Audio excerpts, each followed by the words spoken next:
Hey everyone, my name is Matt. Welcome to my backyard. This time we're on part 3 of the first batch of workbench kits. So in the first 2 we've got to the point of having most of the bench tops cut. We have a few more to go and we have to finish cutting up all of the stock for all the base material. So we have a good amount of sawing still to do. Then we're going to get these things loaded into the kiln, get them dried, and get them ready to be shipped out of here, which would be super nice. So I'm thinking as I'm looking around, what I still have to do is I got to cut up this big chunk right here into the quarters and get the main top out of it. And I also have to cut up this guy over here into the actual tops. I have the other quarters from the big log that I need to cut another bench top out of. And then I gotta take inventory of what I have, because I got bench tops and leg stock, and we're gonna see, hopefully I end up at what I need. So let's just start laying out the cut on this big chunk here, mostly just to get it out of the way because it's huge and it's in the way.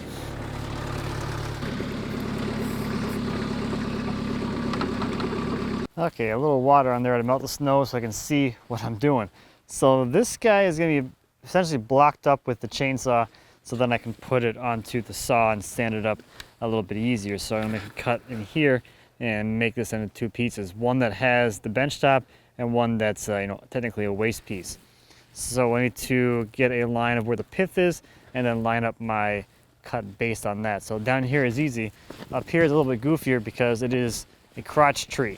So I am trying to follow this stem on this side and essentially ignore what's going on the other side there. So I want to connect a line of where the center of the pith is here on this end to down there. So the pith was down in this area. So if I come square straight up, the center of the pith right there is going to be there. So that is the center line on this end that I'm going to be using, and I can come down to the other end and mark a center line down here, which the pith is going to be right around here somewhere. If we go perpendicular from this face straight down, the pith is in there somewhere. So this line to that line is going to be the cut line, or the center line of this area. Obviously I want to go over because I want a bench top. So I'm going to give myself a good amount of extra because I don't know how good I'm going to be with the chainsaw. So I'm going to come over from this line, 4, probably 5, probably 5 inches, and draw a cut line, and that'll be my line for the chainsaw.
All right, let's see how I did. I'm no expert freehand chainsaw master.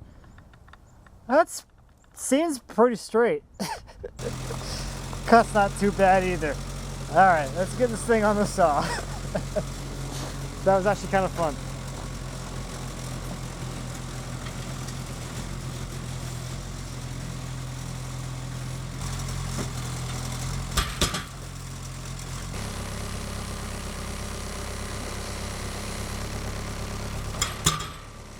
So now with this thing on the saw, I have a much better idea of how exactly I did. You can see a little bit of deviation down here. I'm up off the rails a little bit, so the cut isn't super perfectly straight, but I'm pretty happy with that. I know it looks like it's out of plumb at least, or square, so yeah, we got a little bit of squareness issue to address.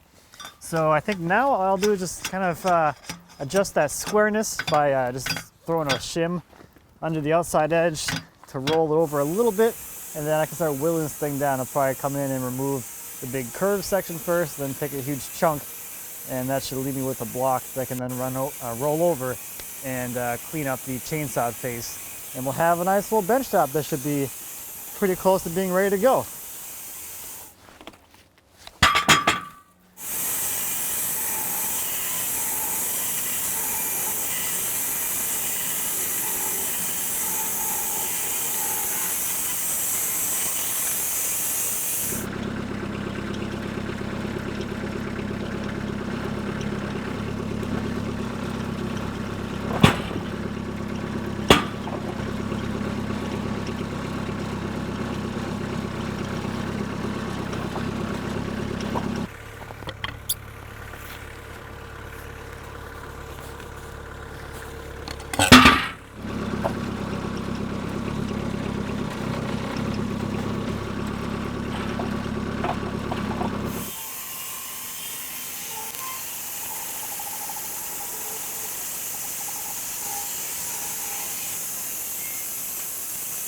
All right, so this is a good indicator of how well I cut this with the chainsaw. I think it's actually pretty good.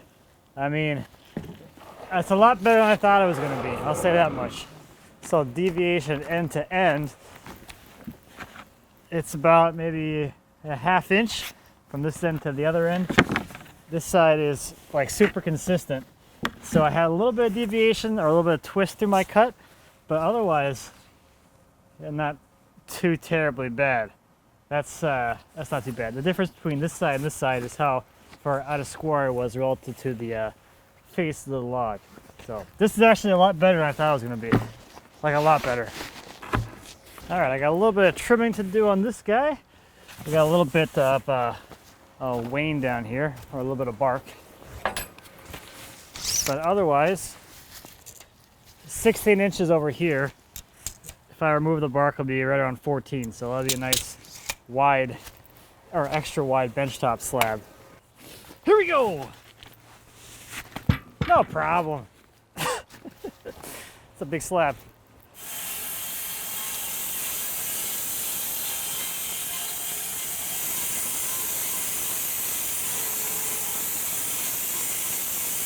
Yeah, that's gonna make a nice bench for somebody. Dang, I'm a little jealous.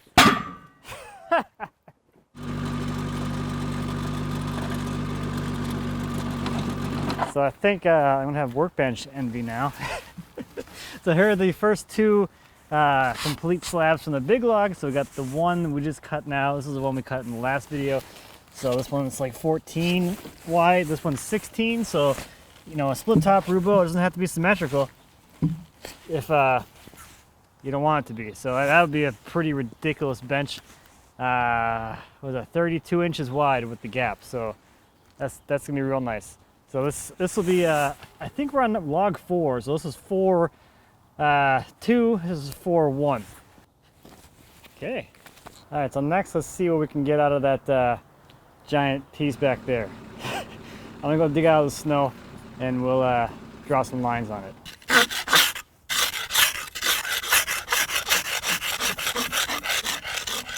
Ice scrapers, not just for cars.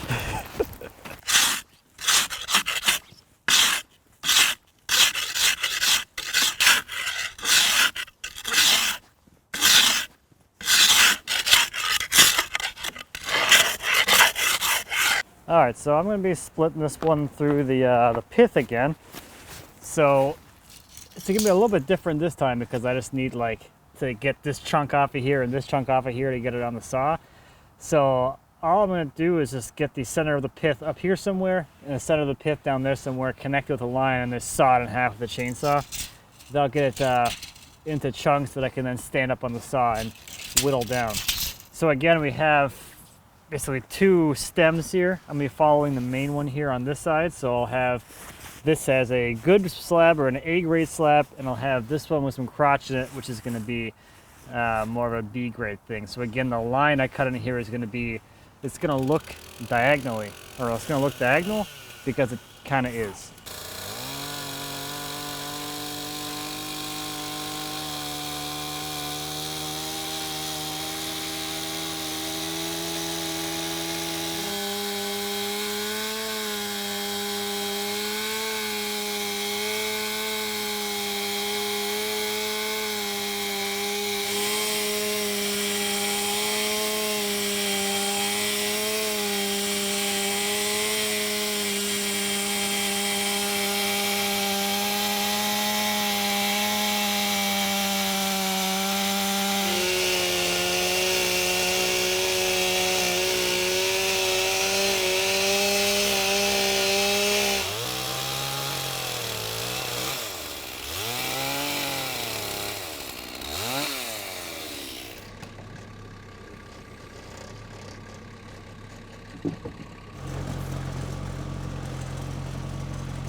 Let's see how I did on this one.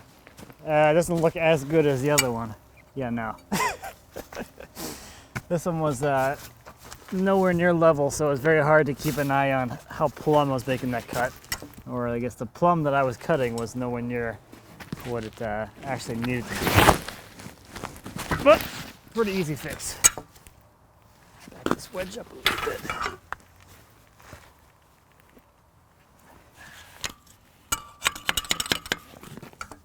All right, let's edge this bad boy. Get rid of that live edge thing.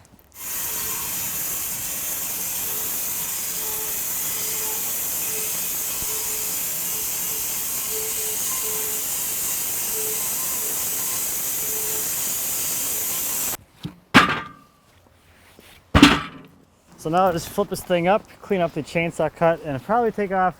We're gonna come down about 3 inches or so to get away from the pith.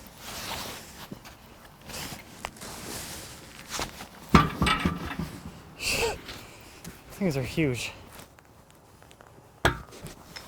And actually down here, we can take a look and we can see there's already some cracking there. So there is the structural defect of having some of that pith in there. So this cut will remove that and leave us with a nice, you know, straight grain, no pith slab, which should be nice and stable. And I think, where are we at right now? I'm at 18 inches wide right now, so this will be right around 15, so this will be another extra wide benchtop slab. Right there. 15 inches wide.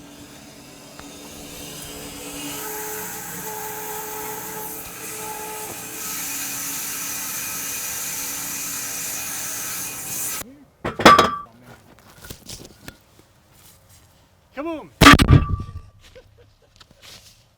I smushed my mic. Oh my gosh. Test. Does this still work? Holy crap. How that lived. Look at this. Freaking pancaked it. Okay, I'm gonna get this next slab out of here. So this is gonna be log number 4, slab number 3, 4-3. And then we'll throw this next big one up there and do the same thing. Just kind of whittle it down and square it up, and we'll see what we get for a nice extra pair of workbench tops. That's what we're doing, yeah, workbench tops.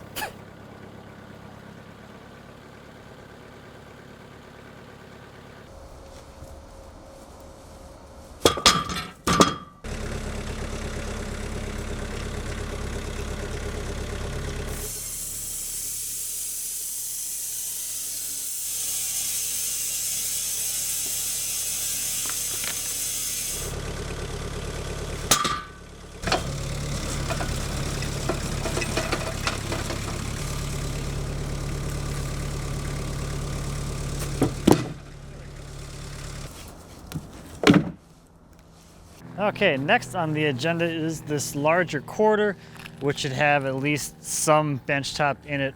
It gets a little bit narrow in the middle here because the log, or this quarter, has this curve out here, but the bench top is somewhere like right here. So I made these little support things out of MDF. We'll see how that works, just to help stabilize it as I try to set this thing 45 degrees to the cut that I've already made on here.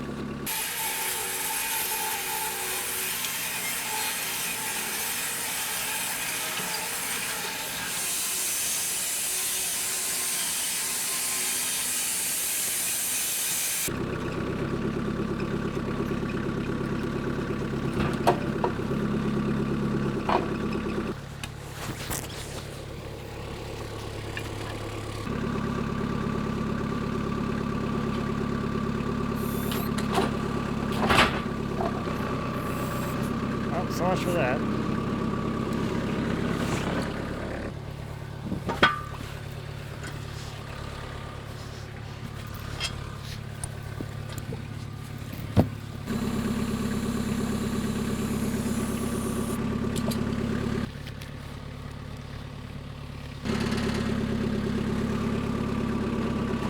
I think my framing square got lost in the snow, so I'm gonna eyeball this a little bit. So basically we have the pith over here. We want a horizontal line coming across here, which should be perpendicular to this face. So if I come in, let's go like this, yeah, right around there or something, that'd be the center line of that slab. And then we'll come up 3 inches from that point, 3 inches from there, 3 inches down, and that's our bench top right there. And we'll come back and clip this off. Whoa, quarter sawing, such a pain in the butt. Let's see where we're at here. All right, so I'll set the saw to 19, which will make this first cut, and take this little triangular piece off of here.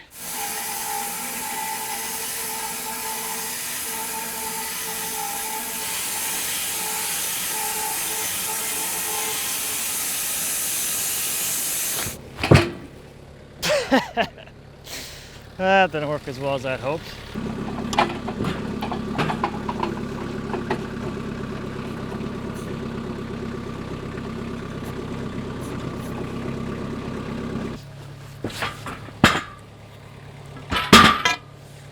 Alright, so this one's ready for the cut to thickness, so that'll be a 6-inch thick cut.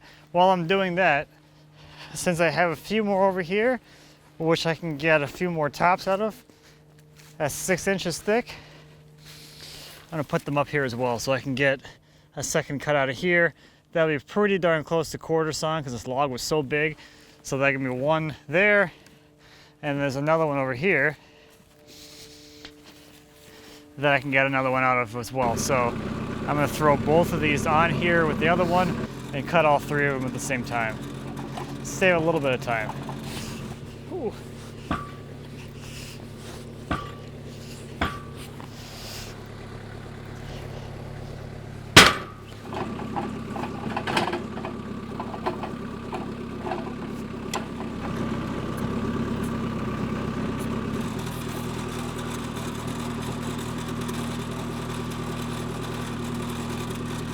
Okay, big log, 5, 6, 7. Yeah. Let's do it.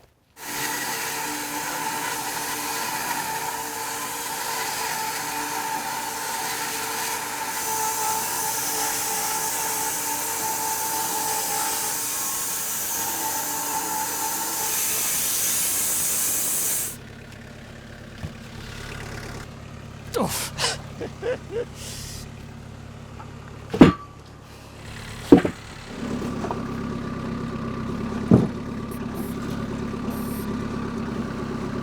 Oh, really? Come on. Oh, no. All right. Come back and get it.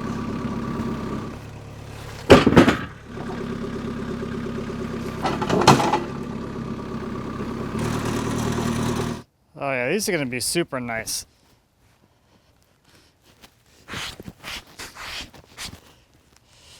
Oh yeah. So this one here is good to go. This one needs a little more trimming. We got to cut off this little triangle piece, and then we got a little narrow spot in the middle there.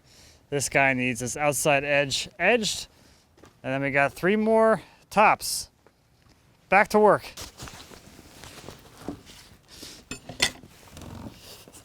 This one's much heavier.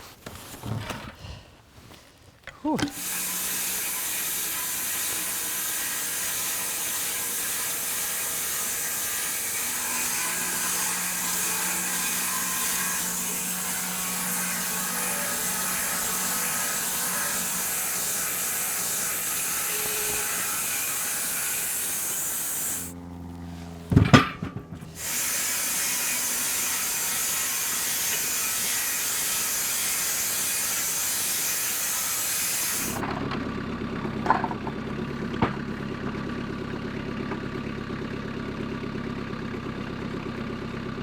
Big money. Got him. Okay, before we run out of daylight here, let's see what these are going to look like when they become a workbench. Oh, I have a good feeling about these ones. Yeah, those are going to be some nice workbenches. Every time, workbench envy. Every time. Oh yeah, that is some really nice straight grain stuff. A little bit of difference here in the color. This one's sitting around for a while, so this is a face that was already sawn previously a few weeks ago, so it's oxidized a bit, but this is like the more natural whitish color. This one's been sitting for a while too, so it's got a little bit of yellow hue to it, but yeah, it's gonna be, can you imagine that being a workbench? Just these 2 pair, boom, with this cool heartwood thing in the middle for the split top. Oh. So just for fun, this is more of like a standard size. That's 13. I left a little bit of this, I don't know, chamfer thing on here. By the time you get this thing surfaced later on and like squared up, they'll go away. So it kind of behooves us to keep the material here for now. It'll net us a much wider one later on. This one here is 15. And this one here is 15 and a half. I did saw it a little bit differently because it is coming up towards this crotch here. So this area down here, not super great for workbenches, but we're over 8 feet long right now. So by the time this gets trimmed down for most people's workbenches, even a 7-foot bench would be right around here. So not to worry about this stuff down here. So I think that's the end of all of the workbench top material cutting. Next, I'm going to go through my stack of blocks, which I cut, I think that was in the first video back there. Pull out all of the benchtop ones that are actual bench tops, and the smaller ones, which will get cut up again, we'll get them onto the saw and start cutting them into base material. So those will be the 4x6s.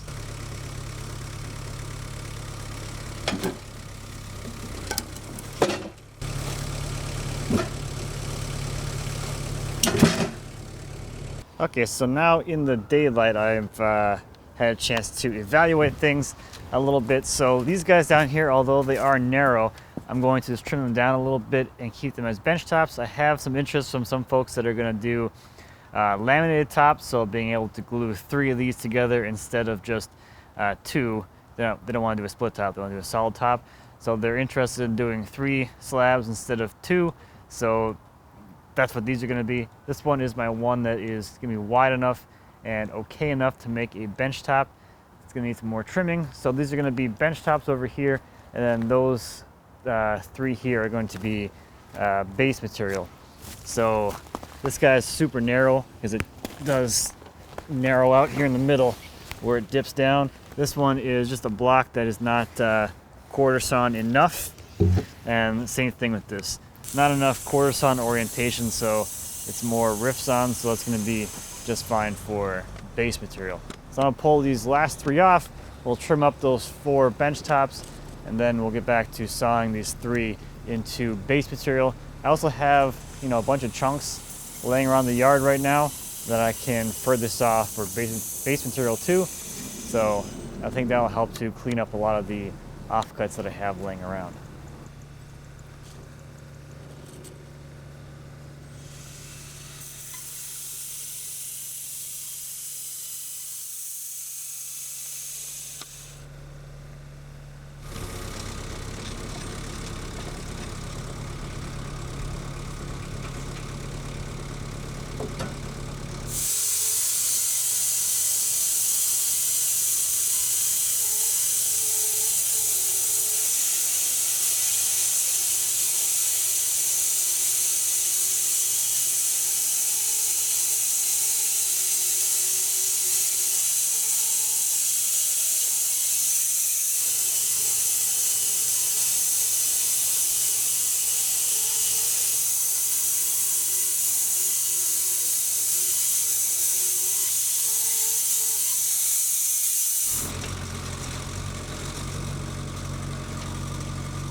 So we are back. It has been a few weeks. I have the kiln scheduled for tomorrow morning.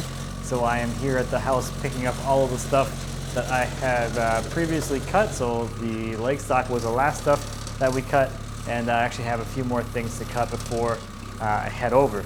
And kind of interestingly, in the time since I've cut all this, we have moved. So I will be hauling the stuff to the new house, and I guess being able to leave directly from the new house and going straight to the kiln will be, a little more convenient than having to stop back here. So I'm going to get everything I've cut already loaded onto the trailer and then get into cutting some last little pieces here. So if you recall from the last little bit here, we talked about the narrow slabs. For the people that are doing the split top rubos with the bench crafted tail vise on them, the easiest way to install that vise is to have two laminates for the front of that front slab. The first laminate would be for your dog holes, and the front laminate basically just encapsulates the mobile dog area, and that's just a much easier way to do that. So for those people, I need those two laminates to go along with their narrow front slab. So I'm going to cut those today. I have the quarters that are left over from when I did the initial, I guess, prototype bench kits. So I'm going to cut the basically 2x6s out of those. Well, one interesting detail with those is I want the grain orientation of those front laminates to match the grain orientation of the, the main narrow block slab thing. So I want that wide face, the 6-inch wide face, to be as close to flat sawn as possible. So that way the edge, that 2-inch edge, will be quarter sawn and will match the grain orientation when laminated to the main block area. So So I have 2 people interested in those, so I'm going to saw 4 of those. Yeah, that's the math. So 4 2x6s out of those quarters.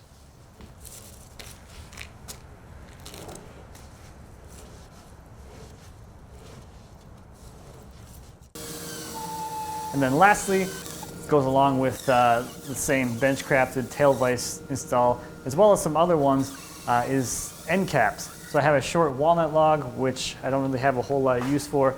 I'm going to slab that up into 12-quarter and 16-quarter slabs, and then slice those up into the individual blocks that can be dried and then sent along with the bench kits for various end cap applications. And that will be my day today. Hopefully get a lot done, get the trailer loaded up, go home, go to sleep, wake up, and then drive to have all the stuff dried. Should be a fun day.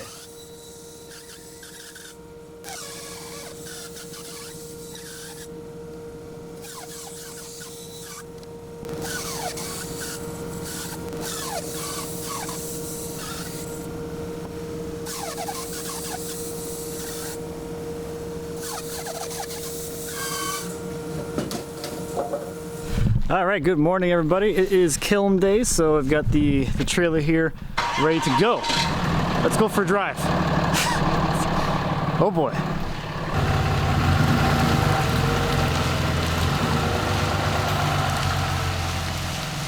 Okay, so here we are at the vacuum kiln. Buddy Eric right there. That's his vacuum kiln. So this is a vacuum chamber. So this is gonna be airtight. If you're not familiar with the vacuum kilns, they pull a vacuum on the wood in there. That's going to lower the boiling point of the water, so you're able to evaporate the water off really quickly. And in this case, this one uses a aluminum plate which has hot water pumped through it to actually heat the wood, because it's still not enough vacuum for just to evaporate at room temperature. So you still need to add some heat in there. Different vacuum kilns achieve that in different ways. This one happens to use hot water plates. This one also has the added benefit, as you'll see when you put the top on, it has a rubber membrane on it, so when the vacuum is applied, that applies atmospheric pressure to the top of the pile, holding it all down flat. So there's a lot of wood, like a lot. So all this has to go in there, and I think it'll fit. I'm hoping I have like maybe a little too much, because I prefer to have too much here than to leave some space in there.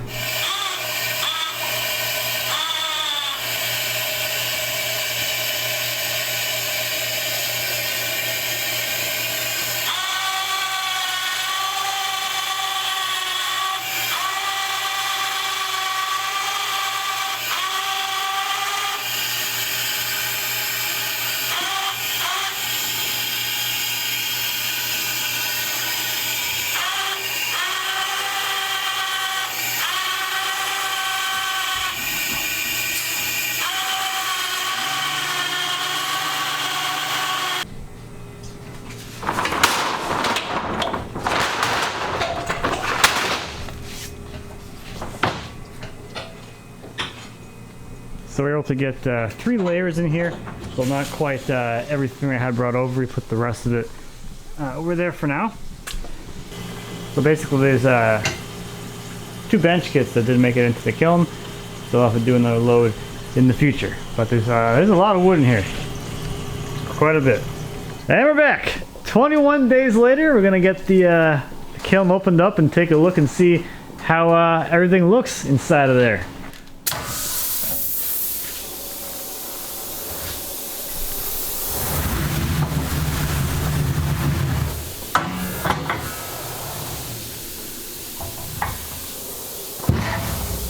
Yeah, that's shrunk down a lot, didn't it?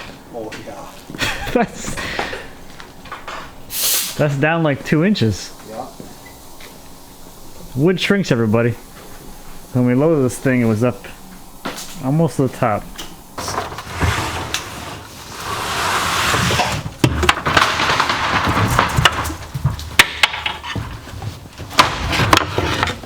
Oh yeah.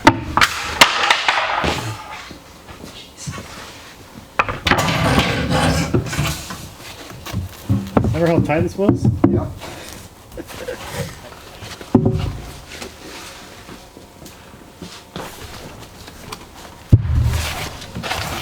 Yeah, okay. This is a lot lighter. Big difference, isn't it? Much more manageable. This is right up there. I think I can move it over.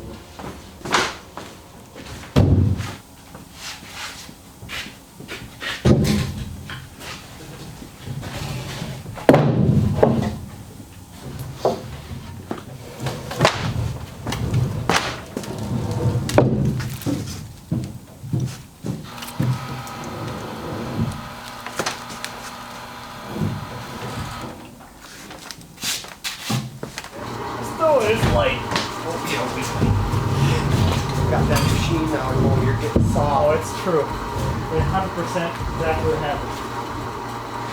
So that is the, I guess, the first batch of the first batch, since I'll be running another drying cycle here again. But that is basically the story of what it takes to turn a bunch of logs into slabs that are ready to become someone's dream workbench. So hopefully you enjoyed this journey through the entire process. I will kind of finalize things with the story, I guess, and do a little video here in the warehouse on actually getting these things crated and shipped, because out of the, I believe out of the 16 that I pre-sold, one person is going to be picking them up. So the rest of them will be shipping, so I'll be talking a little bit about the crating process or the palletizing process and the organizing process to get these things out to whoever they're going to go to. So look for that in the future. But that about does it for this little series of producing the first batch of Workbench kits. Thank you as always for watching. I greatly appreciate it. If you have any questions or comments on the Workbench kits, anything here in the warehouse, or anything back in the shop, please feel free to leave me a comment. As always, I'll be happy to answer any questions you might have. And until next time, happy woodworking.